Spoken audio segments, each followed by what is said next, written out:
Buenos días, mi grupo está conformado por Jacqueline Enrique, Gina Silena García, Dayana Rodríguez y quienes habla, Marlene Eliana Álvarez. Nosotros les vamos a hablar sobre esta historia y surgimiento de la categoría infancia y niñez. Con respecto a la corriente teórica referida a la historia de la infancia, podríamos inscribir la obra del historiador Aries, quien realizó un recorrido histórico sobre la infancia en relación con la vida familiar. Aries en su análisis afirma que durante el siglo X y XI no se representaba la imagen infantil en el arte medieval, ni siquiera la niñez como un conjunto de sujeto perteneciente a la sociedad. El autor caracterizaba la infancia como una época de transición que pasaba rápidamente y de que se perdía enseguida el recuerdo. De esta cita se desprende que las niñas y los niños eran representados como adultos pequeños, es decir, no se contaba con una construcción de la infancia, sino que simplemente se reflejaba al adulto en una talla distinta, pequeña. Es pertinente hacer hincapié en el sentimiento de la infancia, un punto de inflexión en el análisis de la niñez que hasta el momento pasaba desapercibida. Este concepto refiere a la mirada del adulto hacia los niños y niñas, en primer término, por la constitución privada de la familia como institución sociocultural, donde cada miembro debía llevar adelante su rol en la misma, a partir de lo cual nació la primera aproximación a la existencia, construcción de los niños y niñas en la sociedad. Y en segundo término, por la preocupación de los adultos en la capacitación de las niñas y niños, por ende, la inserción de la escuela en las sociedades modernas. El tiempo de la infancia es un tiempo construido desde y por la mirada del adulto, un tiempo histórico-cultural. Es el trama de una sociedad y de una cultura que se adopta de sentido a esa edad. La infancia como conjunto de sujetos sociales es una construcción de la sociedad moderna. Anteriormente no existían los niños y niñas como sujeto reconocible en la sociedad, donde la base de la interpretación, según el autor Carlin, la niñez no se diferenciaba en el mundo de los adultos.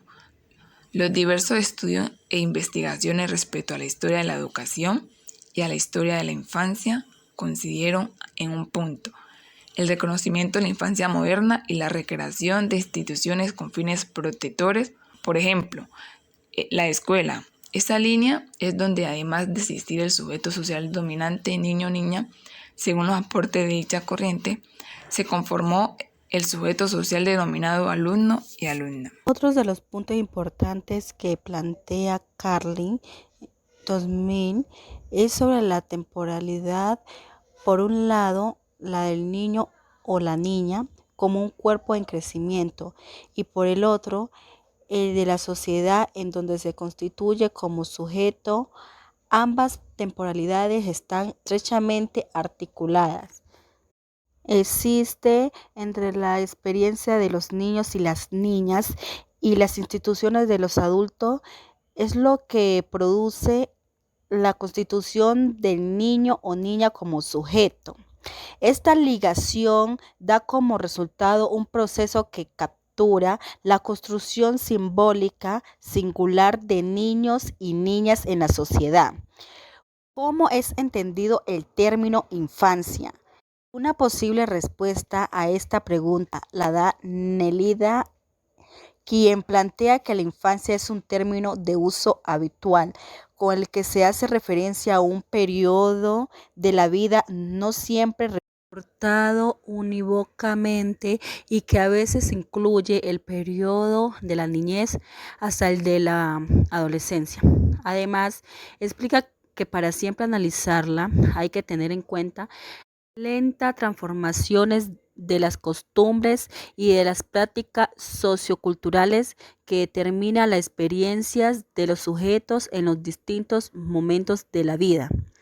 Es preciso plantear aquí una diferenciación en los discursivos respecto al conjunto de sujeto que se conforma en el colectivo denominado infancia y niñas y a los niños. En particular, el psicoanalista especialista en niños y niñas, Juan Carlos, afirma que es difícil hablar de una general, que cualquier generalización es un tanto abusiva. Por ello, propone realizar una serie de distinciones: niño blanco o niña africana y una neoyorquina, un niño de clase media acomodada y uno de sectores marginales. En enfoque, efecto, cada cultura cuenta con determinados cambios intrínsecamente ligados a las instituciones sociales que en ella conviven. Por tal motivo, no existe una infancia determinada, sino que varía dependiendo del tiempo y del lugar geográfico en donde las niñas y los niños se desenvuelvan como sujetos sociales. Historia de la educación en la infancia. Es un error afirmar que antes del concepto de educación inicial no se impartiera educación a los niños de 0 a 6 años de edad. Bueno, esto es un breve recorrido de la historia de la educación infantil en nuestro país. También esto nos ayudará a entender la evolución de esta. La biografía sobre la atención a la infancia menor de 5 años difundida en Colombia, donde se caracteriza la atención a los niños y niñas en los inicios del siglo XX como un modelo asistencial, pues lo primero que se encuentra es la creación de los hospicios y las salas de asilo de tradición europea, dirigidos por comunidades religiosas en las que se atienden niños huérfanos y abandonados. También existieron instituciones en las que se proporcionaba alimentación y cuidado a los más pobres, aunque ya desde 1914 se creó la Casa de los Niños del Gimnasio Moderno, que atienden a niños y niñas de sectores altos, con una clara orientación en la pedagogía montessoriana. A partir de 1930 es posible identificar un mayor énfasis pedagógico al ampliarse la educación preescolar en el sector privado que atendía a niños de 5 años. En 1933 se crea el Kindergarten, anexo al Instituto Pedagógico Nacional, dirigido por la doctora Francisca, quien hacía parte de la primera misión pedagógica alemana que estuvo en Colombia hasta 1936. Los principios pedagógicos manejados tanto para la formación de los docentes como para la atención de la infancia estaban basados en los postulados de la escuela activa. En 1939, a través del decreto 2101, por primera vez se definió la educación infantil, aunque aquí solo se contemplan los niños de más de 5 años. Pero en la década de los 60 del siglo XX, cuando se inicia una formación de esta educación infantil por parte del Estado, es en 1962 cuando se reglamenta la creación y funcionamiento de 6 instituciones nacionales populares en las principales ciudades del país, adscritas al MEN. Estos jardines tenían 2 grados de preescolar con 25 niños y niñas. Cada uno se atendía de 4 a 6 años. Paralelamente, en la educación privada, la educación infantil siguió desarrollándose.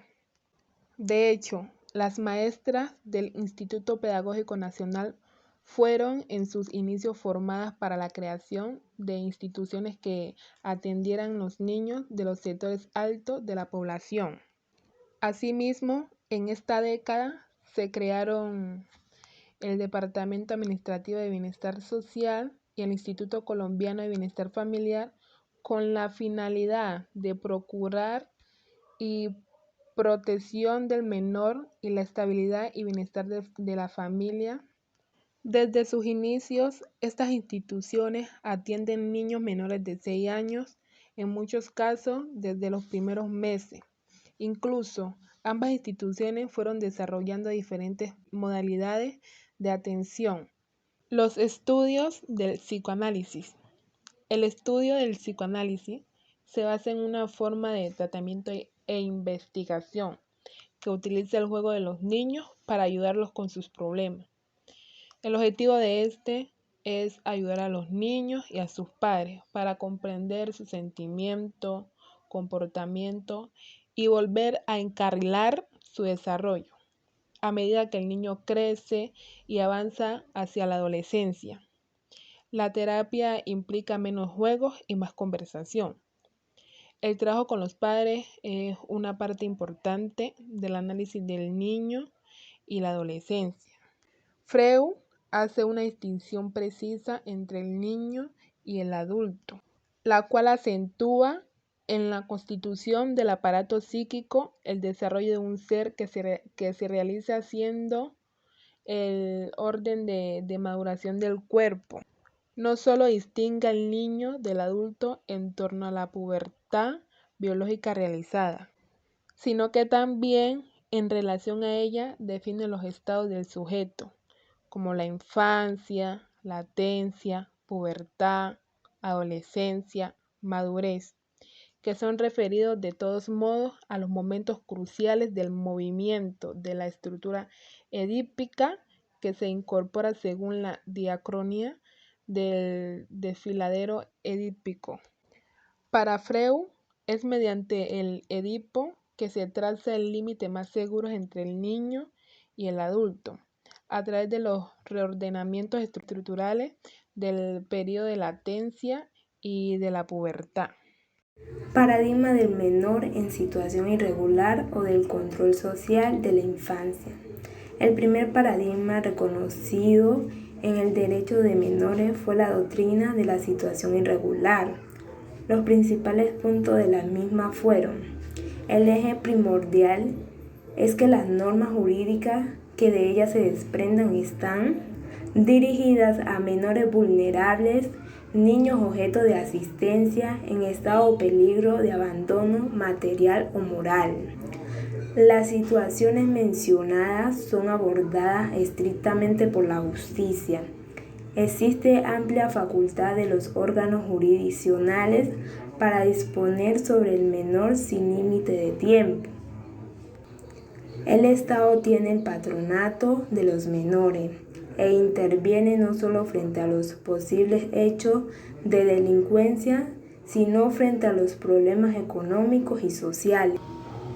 El juez de menores trata tanto cuestiones penales como asistenciales, donde estén involucrados menores. Se considera abandono en un concepto amplio, no solo la ausencia de los padres, sino la situación generada por la pobreza. En las decisiones judiciales no se tiene en cuenta la voluntad de los menores, ni lo de los padres. Hay posibilidad por parte de los órganos jurisdiccionales de restringir la libertad por considerar al menor en abandono o moral o material. No está garantizado el derecho de defensa de los menores que han cometido delitos. Reciben el mismo trato el menor que ha cometido un delito que ha sido víctima de ello. La llamada doctrina de la protección integral se basa en la consideración del niño como sujeto de derecho. Los puntos relevantes y sobre los que se han asistido son: se interviene jurídicamente solo en cuestión estrictamente jurisdiccional o cuando se ha infringido la ley penal. Las medidas que toma el órgano jurisdiccional siempre son específicas y por un término determinado. El Estado es el promotor del bienestar de los niños a través de políticas sociales básicas de asistencia y protección. No se considera la situación de abandono, la carencia de recursos materiales. El niño en dificultades no es objeto de la justicia. Los niños víctimas de delitos no son objeto de tratamiento judicial. Entre ellos se encuentran otros aspectos, los cuales paradigma de la protección integral de la infancia. Este se define como el reconocimiento de todos los niños, niñas, adolescentes como sujeto de derecho, la garantía y cumplimiento de los mismos, la prevención de su amenaza o vulneración y la seguridad de su establecimiento inmediato en desarrollo del principio del interés superior. Este enfoque se materializa en conjunto de políticas plenas, programas y acciones que se ejecutan en los ámbitos nacionales, departamentales, distritales, municipales, con la correspondiente asignación de recursos financieros, físicos y humanos. Paradigma del protagonismo infantil o del social de la infancia. Este paradigma del protagonismo de la niñez en tanto enfoque en el que la participación infantil aloja un salto cualitativo al incidir en el ejercicio del conjunto de los derechos, colocando a la niñez como actor social político.